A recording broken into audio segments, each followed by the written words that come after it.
Hello students, how are you? I hope you all are doing excellent.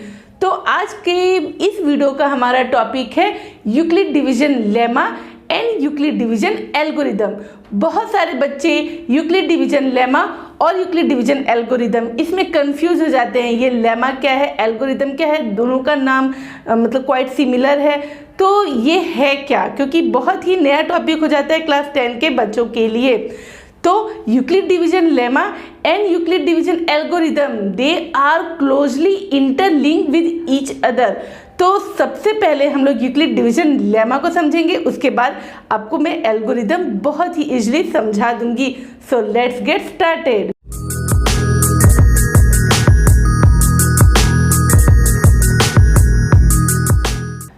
तो बच्चों, Euclid division lemma को समझाने के लिए सबसे पहले मैं आपको एक स्टोरी बताती हूँ। एक ट्रेडर था जो कि बास्केट में एग्स लेकर बेचने के लिए जा रहा था। तभी रास्ते में उसे एक आलसी कामचोर है ना, निठल्ला आदमी मिल जाता है। उसके पास खुद तो कुछ काम रहता नहीं है। वो क्या करता है, उस ट्रेडर के साथ में बातें करना चालू करता है। बात बात में जो उनकी जो बातें होती है वो बहस में बदल जाती है और वो जो आलसी आदमी है वो उस ट्रेडर का जो एग से भरा वो जो बास्केट है उसको उठाकर पटक देता है। अब ये जो ट्रेडर है वो पंचायत के पास जाता है और वो पंचायत से कहता है कि वो उस आलसी आदमी को पेनल्टी लगाए, क्योंकि उसने उसके एग्स को तोड़ दिया है, उसका नुकसान हुआ है। अब पंचायत उससे पूछती है कि आपके कितने एग्स टूटे? तो पता है उसने क्या जवाब दिया? उसका जवाब एक पजल के रूप में था।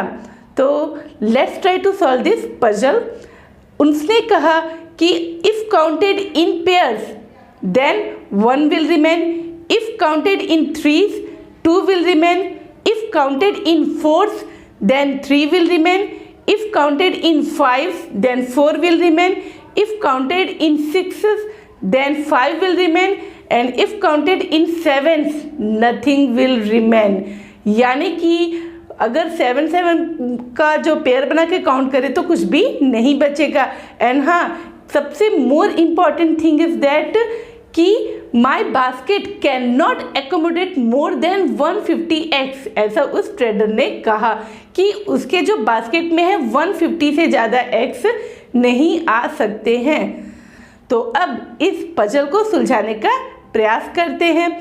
तो अब यहाँ पे आपको 2 क्लू मिल जाते हैं। पहला क्लू क्या है कि उसके बास्केट में 150 से ज़्यादा एग्स नहीं हो सकते हैं, और दूसरा कि उसके पास अगर जो टोटल नंबर ऑफ एग्स है अगर उसको 7 से डिवाइड कर दिया जाए तो कुछ भी नहीं बचेगा।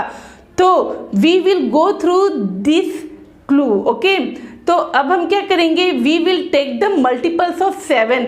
तो 7 के इतने सारे मल्टीपल्स है, बट मैं क्या कर रही हूँ यहाँ 70 से जो बड़े वाले मल्टीपल्स हैं उनकी बात कर रही हूँ। जब वहाँ पे अगर हमको वो आंसर नहीं मिलता तो हम छोटे मल्टीपल्स पे आएंगे। तो हम जाएंगे 70 से लेके 147 तक के। तो ये है आपके multiples of 7 which is greater than 70 and less than 150, है ना। आप 7 से स्टार्ट कर सकते हैं, बट हम अभी से यहाँ से ले रहे हैं। अब बच्चों, यहाँ पे आपका जो उसने जो क्लू दिया, जो पजल को उसने बताया है, उसने क्या कहा है कि if counted in pairs 1 will remain, यानी कि अगर पेयर में काउंट करें, यानी कि हम उसे 2 से डिवाइड करें देन 1 बचेगा। तो हम क्या करेंगे, हमारा जो नंबर है वो 2 से डिविजिबल नहीं है, क्योंकि अगर वो 2 से डिविजिबल रहता तो वहाँ नथिंग विल रिमेन होता है ना। If counted in pairs nothing will remain. अब जितने भी ये इवन नंबर्स है जो कि 2 से डिविजिबल है ये अब हट जाएंगे, यानी ये हमारे आंसर्स नहीं हो सकते। अब हम उन नंबर्स को लेंगे जो कि 3 से डिविजिबल है, क्योंकि उसने क्या कहा था कि वो नंबर 3 से भी डिविजिबल नहीं है, क्योंकि if counted in threes then 2 will remain. तो यहाँ पे जो नंबर 3 से डिविजिबल है उनको भी हम क्रॉस कर देते हैं। देन अब उसने कहा था कि if counted in force then 3 will remain. तो जो नंबर 4 से डिवाइड करने पे अगर 3 मतलब रिमाइंडर नहीं आता है तो उसे भी हम लोग हटा देते। तो इस तरह से ट्रायल एंड एरर मेथड से फाइनली हमारे पास बस ये एक ऑप्शन बचता है जो है 119। तो जो मेरा आंसर आया है 119, अगर मैं इस 119 को 2 से डिवाइड करती हूँ तो मेरा आंसर कुछ इस तरह होता है, 2 9 से 18, यहाँ बच गया मेरा 1। तो ये जो 1 है ये हो गया मेरा रिमाइंडर, ये 59 है, ये हो गया कोशेंट, ये हो गया डिविडेंड और ये हो गया डिवाइजर। सेम वे जब मैं 119 को 3 से डिवाइड करती हूँ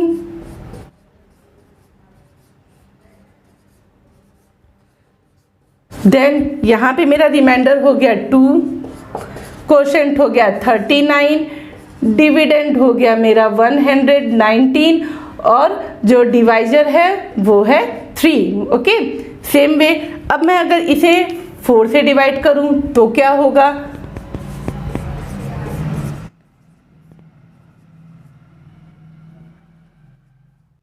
then here you can see remainder is 3, quotient is 24 and this is dividend and ये हो गया आपका डिवाइजर। और इसी तरह हम इसे डिवाइड करते जाएंगे। अगर मैं इसे 7 से डिवाइड करूं तो यहाँ पे हो जाएगा मेरा 7 1 जा 7, यहाँ हो गया 4, 7 7 जा 49। तो यहाँ पे जो मेरा रिमाइंडर है वो क्या है, 0, कुछ नहीं है यानी क्या है 0। और ये हो गया मेरा कोशेंट, ये हो गया डिविडेंड और ये हो गया डिविजर। तो यहाँ आप इन सभी केसेस में देख सकते हैं कि dividend is equal to divisor into quotient plus remainder. तो यहाँ पे यूक्लिड ने कुछ नया नहीं बताया। यूक्लिड डिवीजन लेमा मैं जो बता रही हूँ कि dividend is equal to divisor into quotient plus remainder, ये तो प्रूवन चीज है। तो बच्चों इसमें जो लेमा वर्ड आ रहा है, यूक्लिड डिवीजन लेमा, जो हमारा अभी जो टॉपिक हम पढ़ रहे हैं, लेमा को पहले मैं एक्सप्लेन करना चाह रही थी इसलिए मैंने आपको ये एग्जांपल दिया। Lemma is a proven statement used to prove another statement. तो यूक्लिड ने क्या स्टेटमेंट दिया, उन्होंने कहा कि अगर मैं यहाँ पे इसे ए ले लूँ, है ना, और इसे मैं b ले लूँ, तो जब मैं इस a को b से डिवाइड करती हूँ तो मुझे 2 यूनिक इंटीजर्स q और r मिलते हैं जो कि यूनिक है, क्योंकि जब आप 119 को 2 से डिवाइड करोगे तो आपको क्वोशिएंट 59 ही मिलेगा और रिमाइंडर 1 ही बचेगा। इसके अलावा आपको कोई दूसरा क्वोशिएंट या कोई दूसरा रिमाइंडर नहीं मिल सकता है। तो ये 119 is equal to 2 into 59 plus 1। Okay, यानी ये हो जाएगा हमारा 118 प्लस 1 यानी आ गया 119 के बराबर। यानी ये हो जाएगा आपका a, ये हो गया आपका b, ये आपका क्वोशिएंट हो गया और ये हो गया प्लस r। तो a is equal to B Q plus R, ये रिलेशन हमको मिल गया, a is equal to B Q plus R. यही है हमारा यूक्लिड डिवीजन लेमा। जैसे कि मैंने बताया lemma is a proven statement used to prove another statement. तो लेमा हमारा ये जो था dividend is equal to divisor into quotient plus remainder, ये तो हमारी पहले से प्रूव की गई चीज थी। तो उसकी हेल्प से उन्होंने एक स्टेटमेंट दिया कि 2 positive integers a and b there exist 2 unique integers q and r such that a is equal to b q plus r where r is greater than equal than 0 and less than b। तो आप यहाँ देख सकते हैं कि जो r है, r हमेशा आपका ग्रेटर देन या इक्वल देन 0 होगा। देखिए इस केस में जो आपका r है, रिमाइंडर है, वो 0 के इक्वल है। यहाँ आप देख सकते हैं इन सभी केसेस में जो रिमाइंडर है वो आपका क्या है, 0 से बड़ा है, but always less than b। तो यहाँ पे आप देख सकते हैं इन सभी केसेस में b क्या है आपका, यहाँ पे ये b है तो देखो b आपका 2 है तो रिमाइंडर 1 आया, यहाँ पे b आपका 3 है तो रिमाइंडर आपका 2 आया, यहाँ पे आपका b 4 है तो रिमाइंडर 3 आया, यहाँ पे आपका b 7 है तो 0। ये तो मैं आपको पहले ही एक्सप्लेन कर चुकी हूँ। तो जी हाँ, यही है हमारा Euclid division lemma, Euclid division algorithm. अब इसमें सबसे पहले हम लोग एल्गोरिदम को समझते हैं। तो एल्गोरिदम क्या है, algorithm is a series of well defined steps which gives a procedure for solving a type of problem. जैसे मेरा प्रॉब्लम है, मुझे चाय बनाना है, तो मैं क्या करूँगी, इसके लिए एक एल्गोरिदम को फॉलो करूँगी। मुझे आता नहीं, मैंने कहीं से पढ़ा कैसे बनाना है, तो सबसे पहले उसमें क्या दिए रहेगा, जो स्टेप्स दिए रहेंगे उसको पढ़ के अगर मैं चाय बनाती हूँ तो वो हो गया एल्गोरिदम। तो सबसे पहले मैंने एक पैन लिया, पैन में मैंने दूध, पानी, चीनी, चाय पत्ती डाला, फिर उसको मैंने गैस ऑन करके रख दिया और फिर उसको मैंने थोड़ी देर के लिए गैस पे ही रहने दिया, उबाल आने दिया, एंड देन मैं उसको सीव कर लेती हूँ और द टी इज़ रेडी। तो ये था टी बनाने का एल्गोरिदम। तो इसी तरह यूक्लिड ने डिवीजन का एल्गोरिदम दिया। डिवीजन का एल्गोरिदम इसीलिए इसे कहा जाता है यूक्लिड्स डिवीजन एल्गोरिदम, क्योंकि इसे यूक्लिड ने दिया था। तो अब ये जो हमारा dividend is equal to division to quotient plus remainder, जो मैंने आपको यूक्लिड्स डिवीजन लेमा में पढ़ाया था, देखने में बहुत ही सिंपल चीज़ था। तो लोगों ने कहा भैया यूक्लिड जी आपने इसमें नया क्या दिया, तो उन्होंने क्या कहा कि ये जो स्टेटमेंट है it is very useful and it can be used to compute the HCF of any two positive integers। यानी इसकी हेल्प से हम लोग किसी भी दो पॉजिटिव इंटीजर्स का HCF यानी कि हाईएस्ट कॉमन फैक्टर फाइंड कर सकते हैं। वो कैसे, तो ठीक है, लीजिए उसका एल्गोरिदम। तो यहाँ पे आप देख सकते हैं एक क्वेश्चन है, हमें फाइंड करना है 455 एंड 42 का HCF। तो इसके लिए हम लोग क्या करेंगे, लेट्स सी। अब अगर मुझे अब इसका HCF निकालना है तो हम इसमें से सबसे बड़ा इंटीजर देखते हैं, कौन है, इन दोनों में है आपका बड़ा इंटीजर 455। अब हम इस पे यूक्लिड डिवीजन लेमा को अप्लाई कर देते हैं। तो लेते हैं we apply Euclid's division lemma on 455 and 42 to get a is equal to bq plus r के फॉर्म में लिखना है। तो इसके लिए अब मैं क्या करूँगी, 455 को 42 से डिवाइड करती हूँ। तो 455 को जब मैं 42 से डिवाइड करूँगी तो ये हो गया 42 1 जब 42, यहाँ पे मेरा आ गया रिमाइंडर 3, यह आ गया 5। अब 35 42 के टेबल में आ सकता है क्या, नहीं आ सकता है, बट ये यहाँ पे है यानी इसके डिविडेंड में है, तो हमें इसे पहले एक बार तो इसको जरूर डिवाइड करना बनता है। तो यहाँ पे क्या हो जाएगा, 42 0 है ना, 0 बार इसका टेबल पढ़ा तो यहाँ 0 आया, रिमाइंडर कितना बचा 35। तो यहाँ पे मेरा जो रिमाइंडर है वो है 35, क्वोशिएंट है 10, ये हो गया मेरा A और ये हो गया B। तो अब मुझे इसमें यूक्लिड डिवीजन लेमा अप्लाई करना है, तो मैं इसे कैसे लिखूंगी, मैं इसे लिखूंगी 455 is equal to 42 into 10 plus 35। तो ये आ गया आपका A is equal to B Q plus R के फॉर्म में। ठीक है, ये पहला स्टेप मैंने इस यूक्लिड डिवीजन एल्गोरिदम का फॉलो किया। अब एल्गोरिदम क्या कहता है, यूक्लिड जी ने क्या कहा कि अभी आपका रिमाइंडर नहीं आया है, अभी आपको आगे भी सॉल्व करना है।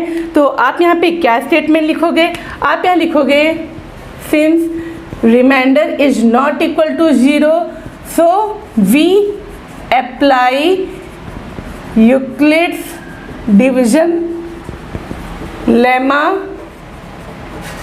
ऑन, ये आप हटा सकते हैं, इसकी जरूरत नहीं है आपको, Euclid's division lemma on 42 and 35। यहाँ पे अब ये जो नंबर्स दिख रहे हैं इस पे हमको डिवीजन लेमा अप्लाई करना है। So we apply Euclid's division lemma on 42 and 35 to get. अब यहाँ पे A कौन हो गया, जो इनमें से बड़ा रहेगा, जब भी जो लार्जेस्ट इंटीजर रहेगा वो आपका हमेशा A रहेगा और A आपका इधर पे आएगा।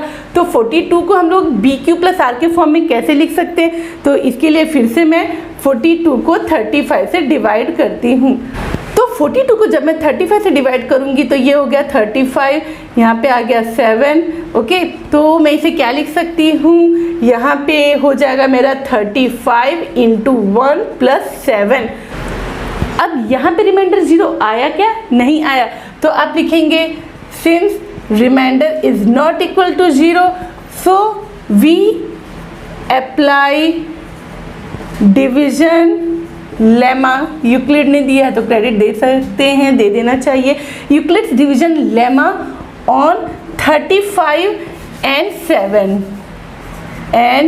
7 टू गेट। देखिए यहाँ पे आपके ये दो नंबर्स बच रहे हैं 35 एंड 7। तो अब इसमें लार्जर इंटीजर कौन है? तो 35 है। तो 35 आपका इधर पे आ जाएगा a के जगह। तो 35 इक्वल टू, अब आप इसे 7 से डिवाइड करोगे तो क्या आएगा? 35 को जब आप 7 से डिवाइड करोगे तो 7 5 जा 35 एंड रिमाइंडर क्या आ गया? 0। आप यहाँ देख सकते हैं रिमाइंडर क्या हो गया? रिमाइंडर 0 हो गया। तो ये हो जाएगा a is equal to B Q plus r। तो b हमारा क्या है? 7 इंटू क्यू क्या है? 5। तो 7 इंटू 5 प्लस r हमारा हो गया 0। तो अब यहाँ पे लिखेंगे since remainder is equal to 0 so HCF of 455 and 42 is equal to, यहाँ पे जो आपका B रहेगा वो आपका HCF हो जाएगा। तो यहाँ पे आ गया 7। तो देखा आपने कैसे मैंने इन यूक्लिड्स डिवीजन लेमा के स्टेप्स को फॉलो करते हुए दो नंबर्स के HCF को फाइंड कर लिया। तो इसके लिए मैंने एक एल्गोरिदम, एक स्टेप को फॉलो किया जिसे हम कहेंगे Euclid division algorithm. So let's state Euclid's division algorithm clearly. First step है apply Euclid's division lemma to C and D and we find two unique integers Q and R such that C is equal to DQ plus R where R is greater than equal than 0 and less than B. Step number 2, if R is equal to 0 then D is the HCF of C and D, and if R is not equal to 0 then apply the division lemma to D and R. Now the step 3 is continue the procedure till the remainder is 0. So division at this stage will be the required HCF। तो ये है आपका Euclid's division algorithm. Algorithm यानी आपको जो step बताया। तो इसका क्या यूज है? इसकी हेल्प से हम लोग किन्हीं भी टू पॉजिटिव इंटीजर्स का HCF फाइंड कर सकते हैं। तो बच्चों आज के इस वीडियो में मैंने यूक्लिड डिवीजन लेमा और यूक्लिड डिवीजन एल्गोरिदम को एक्सप्लेन करने की कोशिश की। आई होप आपको अब ये अच्छी तरह से समझ में आ चुका होगा कि यूक्लिड डिवीजन लेमा क्या है और यूक्लिड डिवीजन एल्गोरिदम क्या है। अगर फिर भी आपको कोई कंफ्यूजन है तो आप मुझे कमेंट सेक्शन में कमेंट करके बता सकते हैं। अगर आपको मेरी वीडियो थोड़ी भी हेल्पफुल लगी तो वीडियो को लाइक और अपने दोस्तों के साथ शेयर कीजिएगा और चैनल को सब्सक्राइब करना मत भूलिएगा। और हाँ, बेल आइकन को प्रेस करना मत भूलिएगा ताकि आपको मेरे आने वाले वीडियो के नोटिफिकेशन मिलते रहे। कल के वीडियो में हम सॉल्व करेंगे एक्सरसाइज 1.1 को। तब तक के लिए सभी को बाय बाय।